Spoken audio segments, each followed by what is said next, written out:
اعوذ باللہ من الشیطان اللعین الرجیم بسم اللہ الرحمن الرحیم الحمد للہ رب العالمین الصلاة والسلام علی اشرف الانبیاء والمرسلین وعلی آلہ طیبین الطاہرین المعصومین الذین اذہب اللہ عنہم الرجس وطہرہم تطہیرا اللہم صل علی محمد وآل محمد وعجل فرج قائم آل محمد۔ عزیزان محترم، شیعہ علماء اور فقہا کے حالات زندگی کو ہم آپ کی خدمت میں بیان کر رہے تھے، اور ان فقہا کی زندگی میں یقیناً ایسے گراں قدر واقعات موجود ہیں کہ جو ہماری زندگی میں انقلاب برپا کر سکتے ہیں۔ انہی شخصیات میں سے ایک گراں قدر شخصیت جو 7ویں صدی ہجری کے گراں قدر شخصیت ہیں، جن کا نام خواجہ نصیر الدین طوسی ہے۔ میں مختصراً خواجہ نصیر الدین طوسی کا آپ کی خدمت میں تعارف کروا دیتا ہوں کہ ان کا نام محمد بن حسن طوسی ہے۔ یہ بہت ہی گراں قدر شخصیت ہیں جو خواجہ نصیر الدین طوسی کے عنوان سے انہوں نے عالمی شہرت حاصل کی ہے۔ اور ان کی تاریخ پیدائش کے بارے میں اگر دیکھا جائے تو 11 جمادی الاول 597 ہجری قمری کو ان کی پیدائش ہوتی ہے، اور پیدائش یقینی بات ہے طوس کے مقام پر ہوتی ہے جو ایران کا ایک شہر ہے۔ بچپن میں ہی خواجہ نصیر الدین طوسی نے قرآن مجید کی تعلیم حاصل کی، ادبیات عرب کی تعلیم حاصل کی، فقہ و حدیث کی تعلیم حاصل کی، اور صرف انہی علوم پر اکتفا نہیں کیا بلکہ منطق، فلسفہ، نجوم، ریاضی، الجبرا، ہندسہ اور اس کے علاوہ بے پناہ علوم میں خواجہ نصیر الدین طوسی رحمۃ اللہ علیہ نے مہارت حاصل کی اور استادی کے درجے پر فائز ہوئے۔ خواجہ نصیر الدین طوسی کی زندگی میں جو چیز زیادہ اہمیت ہے وہ مغلوں کا حملہ ہے کہ مغلوں نے عراق پر حملہ کیا اور باقاعدہ جو بلاد اسلامی ہیں انہیں اپنے کنٹرول میں لینا شروع کر دیا۔ لہٰذا خواجہ نصیر الدین طوسی جس زمانے میں نیشاپور میں مقیم تھے تو چنگیز خان نے باقاعدہ حملہ کیا اور سلطان محمد خوارزم شاہ اس کے خلاف چنگیز خان نے جنگ کا آغاز کیا،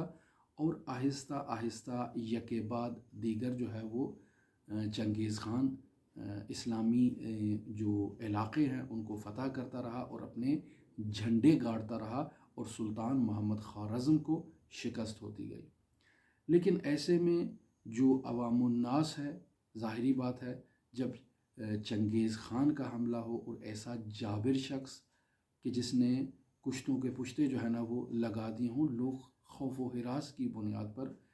ایک جگہ سے دوسری جگہ یا مضبوط پناہ گاہوں کی تلاش میں تھے کہ جو انہیں اس مغلیہ حملے سے اور چنگیز خان کے حملے سے انہیں نجات دلا سکے۔ لہٰذا مختلف مقامات پر جو مضبوط قلعے بنے ہوئے تھے لوگ ان میں جا کر پناہ لیتے تھے، اور ان قلعوں میں تاریخی اعتبار سے یہ بیان کیا گیا ہے کہ اسماعیلی قلعے جو تھے وہ سب سے زیادہ مضبوط تھے، اور ان قلعوں کی رہبری جو تھی وہ ایک اسماعیلی شخص کر رہا تھا جس کا نام محتشم ناصر الدین عبد الرحیم بن ابی منصور ہے۔ اس کے پاس خراسان کا قلعہ تھا، اور یہ محتشم خود اہل علم تھا، اہل فضل تھا، علماء سے بہت محبت رکھتا تھا، علم کی تڑپ رکھتا تھا۔ لہٰذا اس نے خواجہ نصیر الدین طوسی کو ایسے برہے میں کہ جب ہر کوئی اپنی نفسا نفسی کی کیفیت ہے اور اپنی نجات کے صدد میں ہے، اس محتشم نے خواجہ نصیر الدین طوسی کو اپنے پاس پناہ دی اور انہیں آوارگی سے بچایا۔ یقینی بات ہے کہ جب خواجہ نصیر الدین طوسی کو اس نے پناہ دی تو خواجہ نے بھی احسان میں اس کے احسان کا بدلہ احسن انداز میں چکایا، اور باقاعدہ ایک اخلاق کی کتاب جو اخلاق محتشمی کے عنوان سے معروف ہے، خواجہ نے اسی شخص کو تحریر کر کے دی تاکہ یہ اپنی زندگی میں مزید سدھار لا سکے۔ پھر اگر آپ خواجہ نصیر الدین طوسی کے گراں قدر آثار کی طرف دیکھیں تو بہت آثار ہیں، جیسے یہی اخلاق محتشمی ہے، اخلاق ناصری ہے، اوصاف الاشراف نامی ایک گراں قدر کتاب ہے، یا اساس الاقتباس ہے، شرح اشارات ہے، تجرید الاعتقاد ہے، یہ اس کے علاوہ بہت ساری کتابیں خواجہ نصیر الدین طوسی رحمۃ اللہ علیہ نے تالیف کی ہیں۔ یہ مغلیہ پہلا حملہ جو چنگیز خان کی قیادت میں ہوا، یہ اس دور میں خواجہ نصیر الدین طوسی کی خدمات تھیں، لیکن چنگیز خان کے انتقال کے بعد جو چنگیز خان کا جانشین بنا ہلاکو خان، اس نے بھی دوبارہ جو ہے وہ بلاد اسلامی پر حملہ کیا، اور چنگیز خان نے جب حملہ کیا تو اس ہلاکو خان نے جب حملہ کیا تو خواجہ کے علمی مقام کو ہلاکو خان بھی جو ہے وہ اس کو درک کرتا تھا، چونکہ اگر کسی بھی سرزمین پر آپ حملہ کریں اور اس کے دانشمندوں کو اگر وہاں سے آپ نیست و نابود کر دیں یا ان کو قتل و غارت کر دیں، تو اصل اساس اور سرمایہ اس بلاد کا وہی شخصیات ہوتی ہیں، اور اگر آپ کو اس بلاد کو آباد کرنا ہے اور وہاں کی جو نعمات ہے ان سے استفادہ کرنا ہے، تو ایسی شخصیات کی حفاظت نہایت ضروری ہوتی ہے۔ لہٰذا ہلاکو خان نے خواجہ نصیر الدین طوسی رحمۃ اللہ علیہ کے علمی قد کو مد نظر رکھتے ہوئے ان کی حفاظت کی اور ان کو اپنے پاس رکھا، لہٰذا ان سے مشورے کرنے لگا۔ ایسے میں خواجہ نصیر الدین طوسی رحمۃ اللہ علیہ نے بھی اسلامی میراث کی حفاظت کے لیے جو ہے وہ ہلاکو خان کے قریب ہوئے اور ہلاکو خان کو ایسے مشورے دیے جس سے اسلامی میراث باقاعدہ محفوظ کی جا سکے۔ لہٰذا خواجہ کی کاوشوں سے یہی ہلاکو خان مسلمان ہو گیا، اور جس جگہ اس ہلاکو خان کی باقاعدہ حکومت تھی وہ تمام کے تمام بلاد اسلامی میں تبدیل ہو گئے۔ چونکہ حکمران مسلمان ہے تو اس کی رعایا بھی الناس علی دین ملوکہم، لوگ بھی اپنے بادشاہوں کے دین کے اوپر ہوتے ہیں، تمام وہ بلاد جو ہیں وہ مسلمان ہو گئے۔ لہٰذا خواجہ نصیر الدین طوسی رحمۃ اللہ علیہ کی خدمات جو اس ہلاکو خان کے دور میں تھیں، خواجہ نے باقاعدہ اس ہلاکو خان کو ایران کے شہر مراغے میں ایک رصد خانہ تعمیر کرنے کا مشورہ دیا، اور بنیادی ہدف تو یقینی بات ہے ان جو بیان کیا جاتا ہے وہ یہی انہی بادشاہوں کی خدمت ہے، یعنی آپ کی سلطنت کے بارے میں آپ کو بتا دیا جائے گا کہ کب تک آپ کی سلطنت قائم رہے گی، آپ کی سلطنت کی کیسے حفاظت کی جا سکتی ہے، میں ستاروں کا حال جان کر آپ کو بتا سکتا ہوں، لہٰذا ایک ایسے رصد خانے کی ضرورت ہے، لیکن اس کے پس پردہ اسلامی میراث کی حفاظت اور اسلامی دانشمندوں کی حفاظت تھی۔ لہٰذا ایک بہت بڑا رصد خانہ خواجہ نصیر الدین طوسی رحمۃ اللہ علیہ نے مراغے میں تعمیر کروایا، اور جتنے بھی دانشمند تھے ان کو دعوت دی کہ آئیں، آ کر آپ اس رصد خانے کی آغوش میں آ کر پناہ لیں۔ اور پھر اس کے علاوہ خواجہ نصیر الدین طوسی رحمۃ اللہ علیہ نے اسی رصد خانے کے کنار میں اور سائٹ پر ایک بہت بڑے کتاب خانے کی تعمیر بھی کروائی، اور باقاعدہ حکومتی وسائل کو استعمال کیا، اور اس ہلاکو خان سے کہا کہ جاؤ پورے جو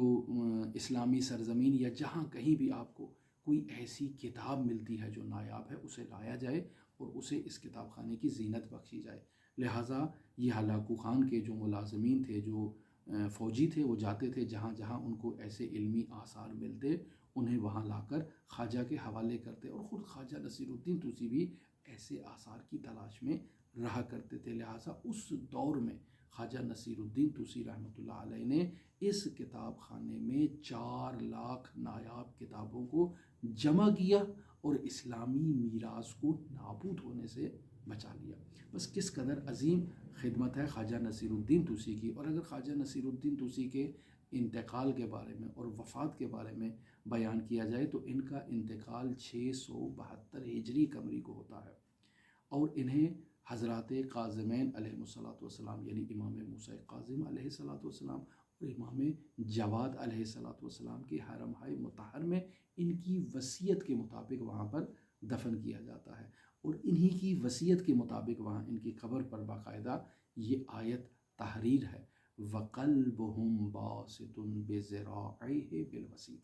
یعنی اصحاب کہف کا وہ کتا جو باقاعدہ غار کے دروازے پر اپنے ہاتھ پھیلائے ہوئے بیٹھا ہے، خواجہ نے اپنے لیے ایسی تعبیر استعمال کی کہ وَقَلْبُهُمْ بَاسِطٌ بِذِرَاعِهِ بِالْوَسِيدِ، یعنی حضرات امام موسیٰ کاظم اور امام جواد علیہ الصلوۃ والسلام کے اس قلعے کے دروازے پر ایک کتا اپنے ہاتھ پھیلائے ہوئے بیٹھا ہے۔ یہ خود خواجہ کی عظمت اور بزرگی اور جلالت کے اوپر ایک بہت بڑی دلیل ہے۔ خواجہ نصیر الدین طوسی رحمۃ اللہ علیہ کے شاگردوں کی فہرست میں بہت گراں قدر شاگرد ہیں۔ تو خود آپ دیکھ لیں، علامہ حلی رحمۃ اللہ علیہ خواجہ نصیر الدین طوسی کے شاگرد ہیں، ابن میثم بحرانی ان کے شاگرد ہیں، قطب الدین شیرازی ان کے شاگرد ہیں، اس کے علاوہ کمال الدین عبد الرزاق اشتیانی یہ بھی ان کے شاگرد ہیں، اس کے علاوہ رکن الدین استرابادی اور بہت سارے نامور افراد خواجہ نصیر الدین طوسی رحمۃ اللہ علیہ کی شاگردی میں موجود ہیں۔ اب یہاں ایک شبہ کا ازالہ کرتا چلوں کہ بہت سارے لوگ خواجہ نصیر الدین طوسی رحمۃ اللہ علیہ کے مذہب کے بارے میں تردید کا شکار ہیں کہ خواجہ بالآخر سنی تھے یا شیعہ تھے یا کون سے اسلامی فرقے سے تعلق رکھتے تھے۔ تو دیکھیں اس مطلب کی قضاوت تو خود خواجہ نصیر الدین طوسی رحمۃ اللہ علیہ کے آثار کریں گے کہ خواجہ کا تعلق کون سے مکتبہ فکر سے تھا۔ آپ خواجہ نصیر الدین طوسی رحمۃ اللہ علیہ کی تجرید الاعتقاد اگر اٹھا کر دیکھیں تو وہاں خواجہ نے 12 ائمہ معصومین علیہم الصلوۃ والسلام کی امامت، خلافت اور عصمت پر دلائل قائم کیے ہیں۔ خود حضرات قاظمین علیہم الصلوۃ والسلام کے حرمہائے مطہر میں دفن ہونا اور باقاعدہ وصیت کرنا اور پھر یہ آیت وہاں پر تحریر کروانا اور حق کروانا وقلبہم باسط بذراعیہ بالوسیط، یہ اس بات کی واضح دلیل ہے کہ خواجہ نصیر الدین طوسی رحمۃ اللہ علیہ حضرات اہل بیت علیہم الصلوۃ والسلام کے عقیدت مند شیعہ مومن موالی تھے۔ خداوند متعال کے حضور دعا ہے کہ خواجہ نصیر الدین طوسی کے درجات کو بلند کرے اور خواجہ نصیر الدین طوسی رحمۃ اللہ علیہ کے گراں قدر اور نورانی آثار سے ہمیں فیض حاصل کرنے کی توفیق عطا فرمائے۔ اللہم صلی علی محمد و علی محمد وعجل فرج قائم علی محمد۔